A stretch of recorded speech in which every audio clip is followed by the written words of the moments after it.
Fala pessoal, trazendo hoje aqui a minha terceira dica de banda. A primeira banda não brasileira, aí, banda internacional que eu vou colocar aqui no canal. É uma banda que eu gosto bastante, eu já vou falar o nome dela, é Nosso The Trees. Uma banda inglesa ali do comecinho do pós-punk, na verdade, que se formou em Worcestershire, que é uma cidadezinha, uma vila, na verdade, ali, a oeste ali de Londres, né? Fica mais ou menos a uma hora e meia de Londres.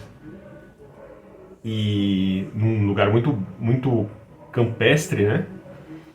E essa banda ela traz na sua essência esse que campestre sim, né? Bucólico eu diria, né? Eu acho que a palavra correta é essa, né? Aquele sentimento romântico ali do interior ideal, do campo purificador, enfim, né? Acho que é uma coisa muito ligada ali também às questões mitológicas mesmo, britânicas ali, né? Reminiscência ali da cultura celta também. São essa banda, enfim, né? Eles possuem referências muito interessantes ali. Numa primeira etapa, eles têm uma primeira fase que vai ali de 1979 até meados dos anos 90, onde eles exploram muito essas influências ali deles, né? Com esse imaginário e com essa imagem mesmo, né? Me foge a palavra agora, é imagética talvez, né? Do campo, né? E,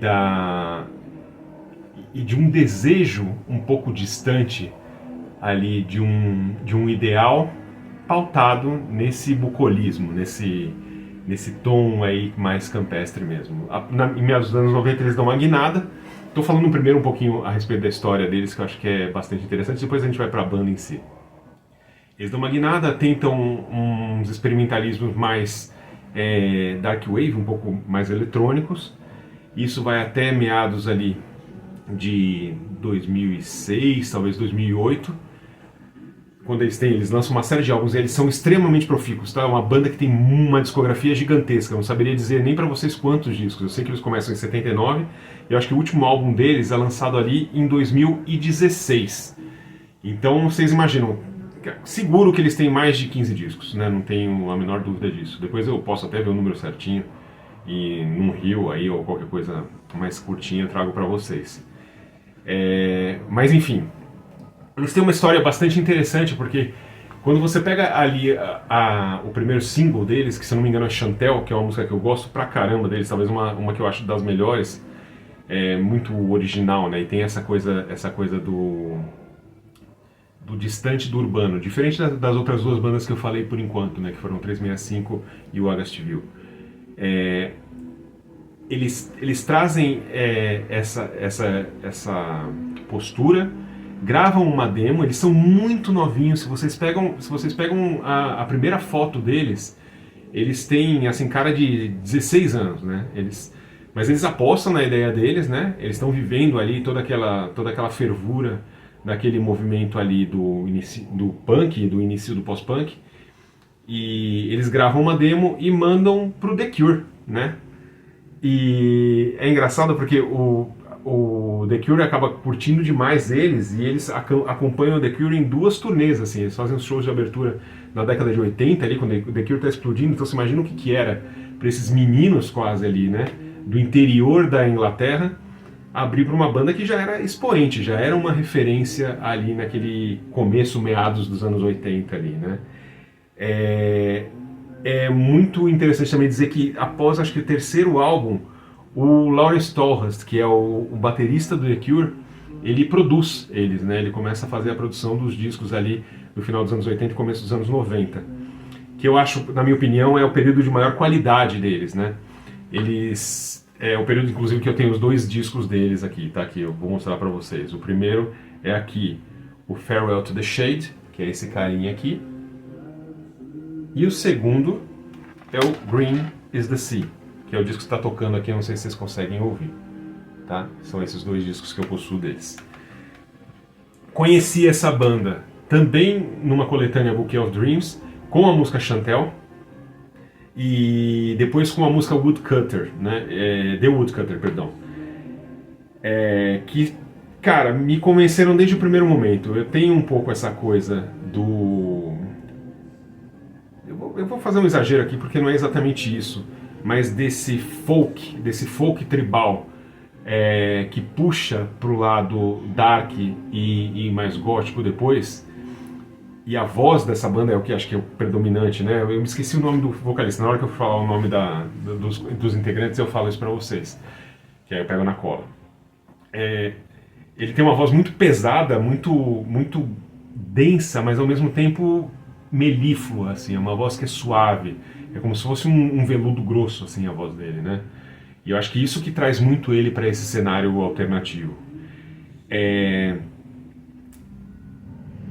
Então, enfim, perdão, eu me perdi um pouco, mas dado isso, né, dado esse começo de carreira aí com o The Cure, eles ganham muita notoriedade. Engraçado que fora da Inglaterra, inclusive, uma coisa interessante dizer é que tem um músico e crítico de música chamado Mick Mercer, que ele é muito famoso no meio alternativo, principalmente no meio gótico. Ele escreveu um livro muito famoso chamado Gothic Rock, e que inspirou aí 3 coletâneas de música que são muito legais. E o Mick Mercer, ele fala uma coisa interessante. Ele fala assim, cara, são uma banda medíocre ou mediana no território inglês, né? Mas fora da Inglaterra, principalmente na França e na Bélgica, e depois dos anos 2000 ali, mais na Europa Oriental, ali na antiga União Soviética, né? Eles fazem muito sucesso, eles tocam muito fora da Inglaterra, né? E inclusive acho que eu conheço eles justamente por causa disso, porque a Bouquet of Dreams, perdão, é uma coletânea que ela não é feita na Inglaterra, né? Ela é produzida, não me lembro aonde, mas enfim, não é inglesa. E ela junta vários expoentes da música alternativa ali no início dos anos 90. Conheço esses caras então nessa época, para mim foram muito legais. Acho que foi um disco, eu comprei ele bem no início da minha coleção mesmo. Eu comprei o Farewell to the Shade. E eu gostava muito, era um disco que eu ouvia muito, apesar da opinião do Mick Mercer. Pra mim, eu acho que eles são caras muito talentosos, assim. O que eu acho que é ruim, por conta da voz ser muito marcante, eles soam um pouco repetitivos, mas eles são muito cuidadosos na composição deles. Talvez eu concorde com o Mick Mercer que não é a banda mais inspirada do universo, mas eles são muito talentosos, então isso compensa, né? Porque pensa o seguinte, uma voz muito marcante, que na verdade pode ou louvar ou condenar uma banda, né? E uma produção musical muito profícua, a chance de você errar é muito grande, né? Quer pela mesmice, né? Que eu já falei que eles não caem, quer pela quantidade, que você vai acabam perdendo um pouco de qualidade, né? Eu lembro que eu escutei um disco daqueles do início dos anos 2000 dele e eu não os reconheci. E aí foi um pouco a época que eu parei meio que de segui-los, e agora eu volto, né? Eu sempre continuei ouvindo eles, mas sempre nessa fase, final dos anos 80 e início dos anos 90, e não me interessei por eles no restante da carreira deles. As críticas sobre o último disco deles são muito boas, né? Eu fui atrás para poder fazer esse vídeo aqui para vocês, e eles falam que nos 2 últimos álbuns deles, se eu não me engano, 2014 e 2016, eles acabaram recuperando aí esse ethos, né? essa veia original deles ali, que é essa coisa ligado ao campo, com um tanto de melancolia, com um tanto de desejo de não estar ali, mas ao mesmo tempo sentir falta dali. Isso é uma temática bastante comum na música deles.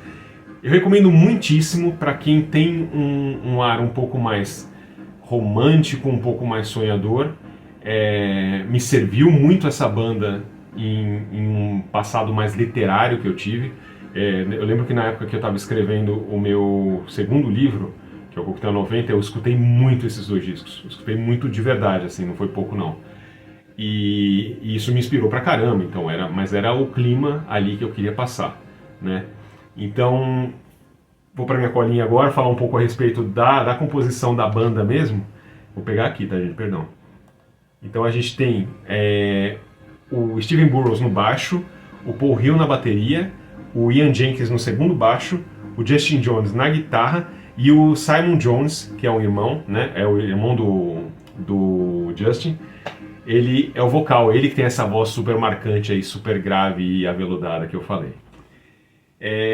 Recomendo bastante essa banda, eu acho que ela merece ser conhecida, ela merece ser divulgada e ela merece ser ouvida, né? Dentro desse parâmetro que eu falei pra vocês, eu acho que ela não é uma banda pra todo mundo, talvez pessoas que gostam de mais potência, gostam mais de uma história em quadrinho e menos de um livro, né? Chamar assim, ela é mais uma história que é narrada com frugalidade, né? Ela não é uma coisa chapada que você se apaixona de cara, ela não tem um pulso eletrizante, não é nada disso. Acho que a pegada dela é totalmente outra, que tem o seu momento. Mas é uma banda rica e, cara, fica a dica aí pra vocês. Eu acho que me fez muito bem, eu sempre gostei bastante e recomendo sinceramente aí pra vocês. Espero que vocês gostem.